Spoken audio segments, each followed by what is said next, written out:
That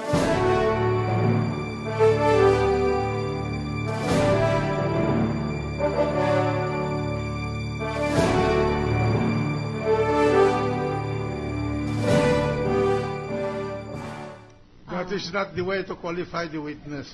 What is your job in the bank? I already asked that, Your Honor. All right. What is your job? I'm the assistant branch manager of the branch, and Do you have anything to do with the preparation of monthly bank balances?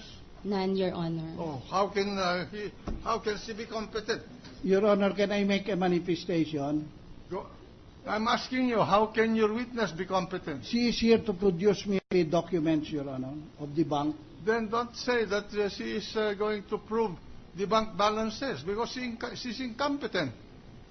Your Honor, please, the documents required by Then the Honorable Court. just ask her about the document. If she knows that document, identify the document. Did But you bring- don't tell this court that you're proving the bank balances because she's incompetent. She has nothing to do with the preparation of the bank balances. We submit, Your Honor.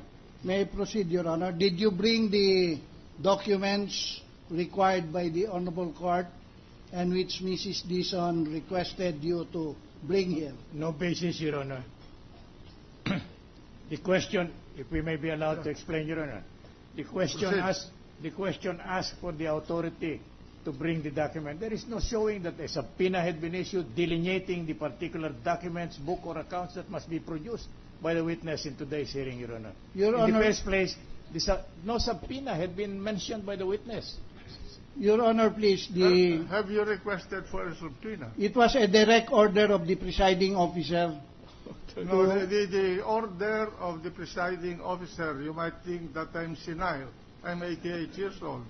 But I remember what I say in this court. Was for the two panels to go to the bank to examine the bank balances. But the other side does not want. So you have to proceed with the proper request. Your Honor, please, the witness is here because of an order of the Honorable Presiding Officer To what? by reason of a request of a Senator Judge for these documents to be brought here, Your Honor. There can be no truth in that because Just a minute. the witness Mr. President, Yeah. the records will bear us out. Attorney Cuevas cross-examined the previous witness on the monthly accounts, on the monthly statement of accounts. And then he said that this monthly statement of accounts should be produced before this court. The court made an open order for the documents to be produced and the documents to be brought before this court. Thereafter, for his own reasons, Attorney Cuevas withdrew his request.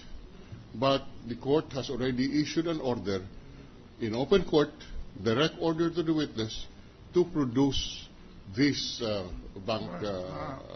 monthly report, a monthly statement of accounts from 2005 to 2010. And that was the order of the court. And May I request the stenographer of the Yes. court to locate the order of the presiding officer. I'm sorry that I cannot Yes, remember Your Honor. all the details. Can we then ask for 1 minute suspension while this is being... Yes. So, Look trial into- suspended for 1 minute. On page 64 of what trial date is this? February 9. February 9 trial. Indeed, the gentleman from Iloilo made a request. He said, Mr. President, may the court be provided with the documents that counsel for the defense has so kindly allowed to be examined in the bank premises. As members of the court, I believe that we are also entitled to see these documents because this is already with the consent of and then the presiding officer said, well, that is a reasonable request, so the bank concerned is ordered to submit a certified true copy of the bank statements over the period from the time the bank, this checking account was opened up to the year ending December 31, 2010. So this witness cannot be presented as a witness for the prosecution because the request was made by a judge of this court, and the request of the senator judge from Iloilo was approved and ordered to be obeyed by the bank. Yes. Mr. President, may I also respectfully refer the Honorable Senate President to page 62 of that transcript of the journal, Your Honor. Yes. Okay, on top of the page 62, if I may read. Yeah.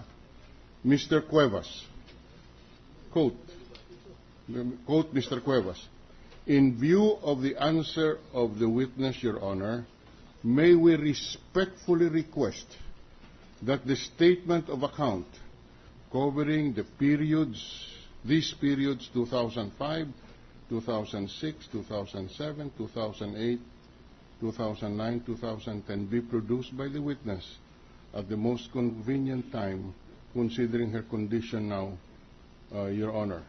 And then several lines below that, the presiding officer, quote the presiding officer, all right, so the witness is instructed by this court or ordered by this court to produce the documents that the defense counsel requested. So, what line is that? On page 62, on top of page 62, and the line that I just read, sir, is 1, 2, 3, 4, 5, 6, 7, 8, 9. About 10 lines from the bottom, sir. Yes.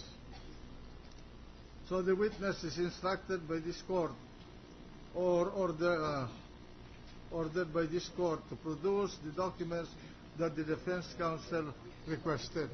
So this witness is not a witness for the prosecution, but simply required by this